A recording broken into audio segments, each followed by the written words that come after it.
Greetings viewers, if you click the video link, you're here to either learn about or learn how to install the GG&G shot shell side saddle for the Beretta 1301 shotgun. So let's go ahead and jump right into it. As you can see in front of you, I have the shotgun and I have all the tools that you're going to need to complete this installation. You're just going to need a basic punch tool. This happens to be a Glock punch tool. It does not matter as long as it's small enough to push the pin out that we need to work on.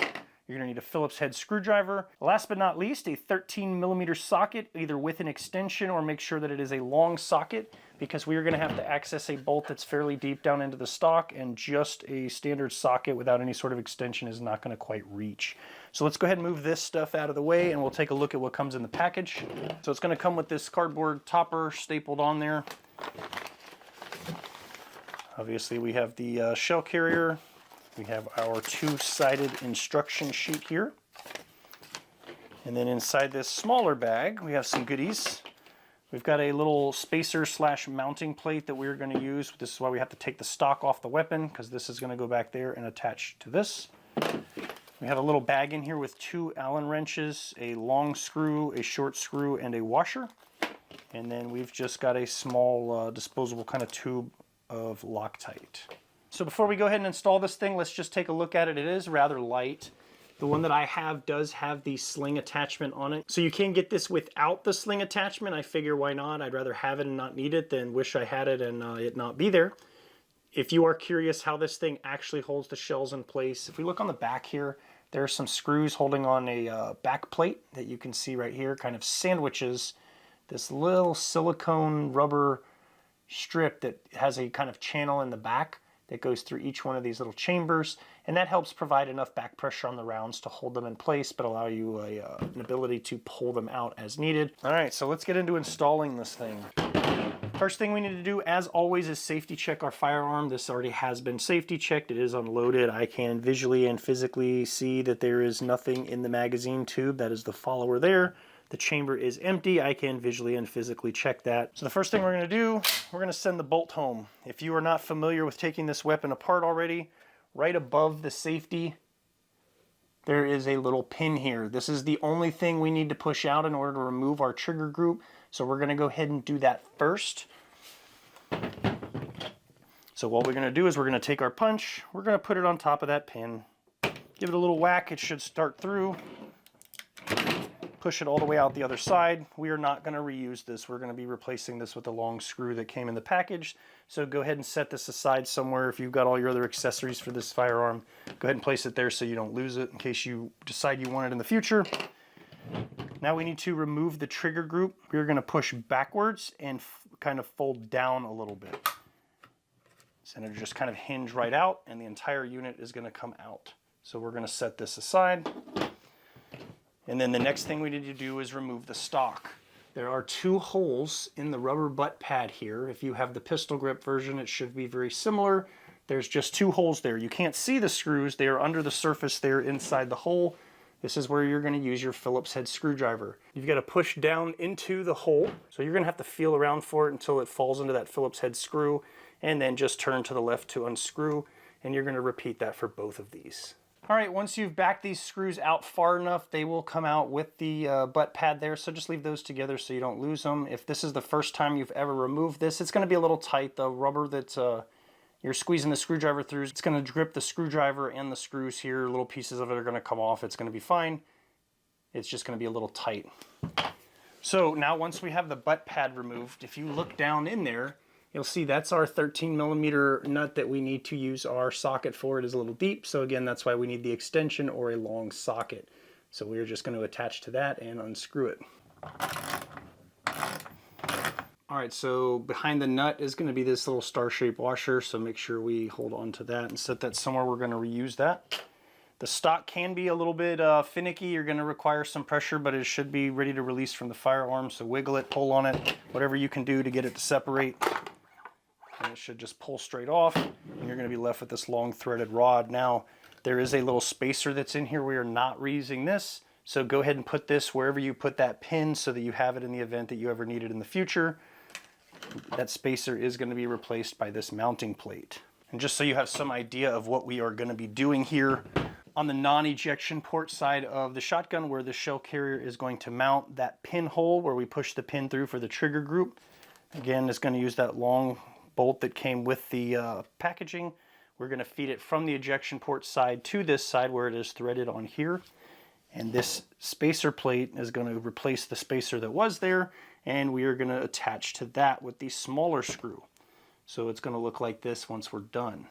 All right, so we're going to set this aside for now. What I'm going to do is I'm going to attach the stock back onto the firearm, but we're going to do it just very ever so loosely so that we can get everything lined up. We don't want to tighten everything down until we're completely done with the installation. My recommendation in order to reattach the shotgun to the stock, there is a little silver plate back there that it fits in some grooves and it kind of needs to stay where it's at. But we have to fit this threaded rod through there, and then we also have to put that little washer back on and the nut. So what I found to be the easiest for me, and it's going to be kind of hard for me to demonstrate on camera, so I'm going to explain it. I put the shotgun like this with the butt straight up in the air, and I use gravity to help me. And I will feed this threaded rod up from the bottom so that I'm able to look down that hole and line it up and get it through there. And then I'll drop that silver washer on there and then use the socket to get the nut on. And again, I'm going to tighten it down, but I'm not going to torque it. I'm not going to make it super tight. I just want it on there so that it's in place and ready for the final installation. All right, so once I've got it dropped on there, the bolt is protruding through the plate. The spacer / attachment point should be nice and snug in there, and then now I just need to get that washer and nut on here. So one thing you can do to make your life easy, I'm going to use these hemostats, but you can use some needle nose pliers if you have long fingers or some other creative way to do this without dropping it.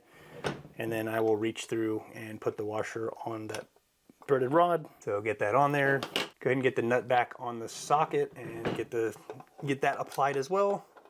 All right, so again, I'm not even making it tight. It's very loose. I want this to be wiggly, but I want it set so that when we're ready, we can just torque it down. So we've got that mounting plate in place. The next thing we're gonna do is install our trigger pack back. The lifter faces forward. This silver nub thing faces towards the back. And what we do is we put that little silver nub in first, butt it up against the back here, and then just rock it down. You're gonna have to press the button there to get this to drop into place. And then we're gonna go ahead and set it down just like this, because now we're gonna need that long threaded bolt and the washer that came in this pack. The long bolt is gonna use the smaller of the Allen wrenches that come in the pack, so we're gonna get those ready. This is where we're gonna need one little dose of our Loctite, so we'll go ahead and snap that end piece off. So I don't wanna put the Loctite on here and then shove it through and get Loctite all over my internals. So what I'm gonna do is I'm gonna go ahead and lift this up. I'm gonna feed that bolt through from the other side. And then once it's actually sticking up, that'll help us by holding the trigger pack in place, and then we have access to the threads here so we can put some Loctite on it. So we've got some Loctite on there. So again, this protrusion right here is where we're going to be screwing that into. It is already pre-threaded, so we're going to set that on top of it, and then we need to go from the other side and start turning that screw. All right, so just like the stock, we don't want to tighten this down until we're crushing the gun for two reasons. One, we don't want to squish the action inside and start inducing some sort of malfunction because we're taking things out of spec basically. But then also we still need to kind of finagle this and get this screw lined up here. So we want everything mobile and available to us. And then once we get this last screw in, then we're going to tighten everything down and we'll be done.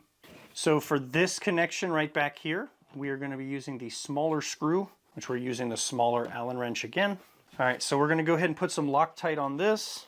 Go ahead and feed it through the plate into the sling attachment area. All right, so we just wanna stop as soon as we hit the plate and we start getting some resistance there. Don't try and tighten it anymore. The first thing we're gonna do now is we're gonna go ahead and crank the stock down because that's the most important thing, being that's where we interface with the gun. So let's go ahead and get our 13mm socket back on here. And let's tighten this thing down. All right, I don't have any torque spec settings for you to tell you what to tighten it down to. Just make sure that it's nice and tight. Don't try and snap the bolt off in there because that's not going to be good for you or the gun.